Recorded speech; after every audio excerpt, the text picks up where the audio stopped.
Hello everyone, आज हम लोग क्लास 11 मैथ की एक्सरसाइज 1.1 करेंगे। पिछले वीडियो में अपन ने सेट और सेट के एग्जांपल्स और सेट के कंसेप्ट को पढ़ा। आज हम लोग सेट की फर्स्ट एक्सरसाइज करेंगे।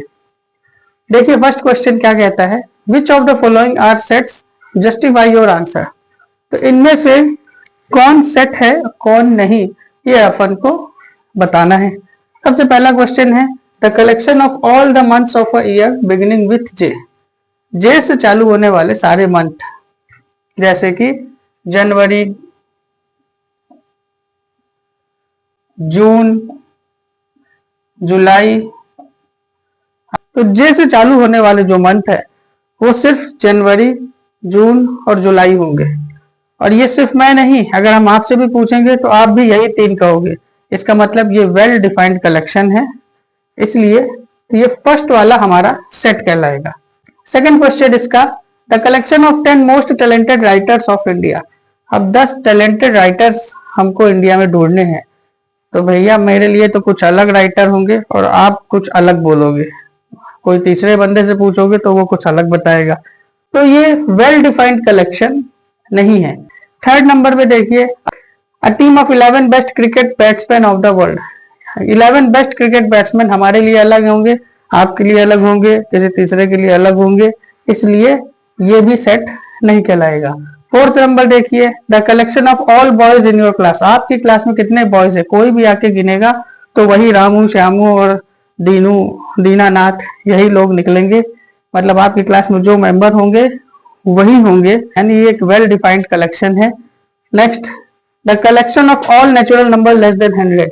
लेस देन 100 में जितने भी नेचुरल नंबर आते हैं 1 से लेकर 99 तक आएंगे, ये मेरे लिए भी वही सेम है, आपके लिए भी सेम है, और कोई तीसरा व्यक्ति से भी पूछेंगे तो भी वो यही बताएगा। इसका मतलब ये वेल डिफाइंड कलेक्शन है। The collection of novel written by the writer Munshi Premchand. तो नेचुरल है, उनके द्वारा जितने भी नॉवेल लिखे गए होंगे वो मेरे लिए भी सेम होंगे, उनके लिए भी सेम होंगे, आपके लिए भी सेम होंगे, नॉवेल तो वही होंगे, इसलिए ये भी वेल डिफाइंड कलेक्शन कहलाएगा। Next one, the collection of all even integer. क्योंकि ये जो इवन इंटीजर है ये 2, 4, 6, 8, 10, ये मेरे लिए भी वही होंगे, आप भी वही बताओगे, कोई तीसरा वाला व्यक्ति से पूछोगे तो भी वही बताएगा। इसका मतलब सबके लिए सेम आंसर होगा, सबके लिए सेम कलेक्शन होगा। इसका मतलब ये भी क्या है, सेट कहलाएगा। Next one, the collection of questions in this chapter. इस चैप्टर में जो भी अपन पढ़ रहे हैं इसमें जितने भी क्वेश्चंस होंगे, मान लीजिए 50 क्वेश्चन होंगे, तो उन सभी लोगों का कलेक्शन मेरे लिए भी सेम है, आपके लिए भी सेम है। कोई तीसरा व्यक्ति होगा वो भी यही 50 के कलेक्शन करेगा, क्योंकि बुक तो वही है पर क्वेश्चन तो वही है, तो इसलिए ये भी वेल डिफाइंड कलेक्शन कहलाएगा। इसका मतलब ये सेट कहलाएंगे। The collection of most dangerous animal of the world. भैया मेरे लिए 10 खतरनाक जानवर अलग हो सकते हैं, किसी और के लिए अलग हो सकते हैं। मैं तो भाई छिपकली से डरता हूँ, हो सकता है कोई छिपकली को हाथ में पकड़ लेता हूँ, इसलिए ये जो है मेरे लिए तो सेट नहीं है, आपके लिए हो तो बता देना। हमारा अगला क्वेश्चन है, लेट ए इक्वल टू 1, 2, 3, 4, 5, 6। इसमें तुमको ये बिलोंग्स टू और does not belongs to use करना है। इसको हम कहते हैं बिलोंग्स टू, और अगर मैं इसको कट कर दूंगा तो कह दूंगा डज नॉट बिलोंग टू। अब ये क्या होता है, बहुत सिंपल है। जैसे 2 बिलोंग कर रहा है ए से, 3 बिलोंग कर रहा है ए से, लेकिन 7 तो है नहीं, तो 7 नहीं है तो 7 बिलोंग नहीं कर रहा है ए से, तो ये सिंबल यहाँ यूज होते हैं। तो आइए देखते हैं कौन बिलोंग कर रहा है, कौन सा एलिमेंट ए से बिलोंग कर रहा है और कौन सा नहीं है। तो क्या 5 बिलोंग कर रहा है, क्या 5 इसमें आ रहा है, हाँ आ रहा है, इसका मतलब 5 बिलोंग्स टू ए। क्या 8 आ रहा है, 8 नहीं आ रहा है, तो 8 डज नॉट बिलोंग्स टू ए। 0 आ रहा है, 0 नहीं आ रहा है, 0 डज नॉट बिलोंग्स टू ए। क्या 4 आ रहा है, हाँ 4 आ रहा है, तो 4 बिलोंग्स टू ए। 2 आ रहा है, हाँ 2 भी आ रहा है, तो 2 बिलोंग्स टू ए। क्या 10 आ रहा है, 10 इस पूरे सेट में नहीं है, इसका मतलब 10 इस सेट का एलिमेंट नहीं है, इसका मतलब 10 does not belongs to A. That's it. तो पहला देखिए, a equal to x such that x is an integer and जो x है हमारा वो -3 से 7 तक बिलोंग करेगा, यानी -3 से लेकर 7 तक के नंबर हमको लेने हैं, जिसमें -3 को तो लेना है लेकिन 7 को नहीं लेना है। और ये नंबर कैसे होंगे? इंटीजर। इसका मतलब -3, -2, -1, 0, 1, 2, 3, 4, 5, 6, 7 को नहीं लेना। और ये सभी x हैं, और ये x क्या है? इंटीजर। That's it। हमारा नेक्स्ट क्वेश्चन है इसमें, x such that x is a natural number less than 6। इसका मतलब x जो होंगे वो सब के सब नेचुरल नंबर होंगे और 6 से कम होंगे। मतलब कि 1, क्योंकि नेचुरल नंबर 1 से चालू होता है, तो 1, 2, 3, 4, 5, 6 लेना नहीं, क्योंकि बोल रहा है लेस देन 6 ही सारे नेचुरल नंबर इसके कलेक्शन यहाँ पे आएंगे।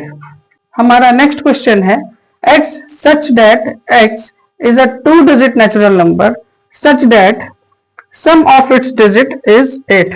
यानी वो जो x होंगे वो 2 डिजिट के नेचुरल नंबर होंगे, लेकिन उन दोनों डिजिट का जो सम है, इन दोनों डिजिट का जो सम है, the sum of its digit is 8। ये सम 8 आना चाहिए। जैसे 1, 7, इनको जोड़ोगे आपस में तो 8 आएंगे। और ये नंबर बनाना बड़े आसान है। देखिए यहाँ पे साफ दिख रहा है कि पहले यहाँ 1 पकड़ो तो 1 में क्या जोड़ दो कि 8 आ जाए, तो 1 और 7। फिर 2 में क्या जोड़ दो कि 8 आ जाए, तो 2 और 6 यानी 26। इसी तरह नंबर बढ़ाते चलिए, 1, 2, 3 में क्या जोड़ दो कि 8 आ जाए, तो 3 और 5 को जोड़ देंगे तो 8 आ जाएगा। इसी तरह 4 में क्या जोड़ दें कि 8 आ जाए, तो 4 और 4 44। इसी तरह 53, 62, 71 और लास्ट में 8 में क्या जोड़ दें कि 8 आ जाए, तो 8 + 0 बेसिकली। तो ये वो सारी डिजिट है नेचुरल नंबर की जिनकी डिजिट्स को आपस में सम करने पर 8 आता है। इसी क्वेश्चन का 4th नंबर का क्वेश्चन है, d = x such that x is a prime number which is divisor of 60। इसका मतलब कि जो x हम लिखेंगे रोस्टर फॉर्म में, वो सब के सब 60 के डिवीजर है, यानी वो 60 को पूरी तरीके से डिवाइड कर ले जाते हैं। तो ऐसे वो नंबर हैं 2, 3 और 5। यही वो प्राइम नंबर है जो 60 को पूरी तरीके से डिवाइड कर ले जाएंगे। Next, E = the set of all letters in the word trigonometry।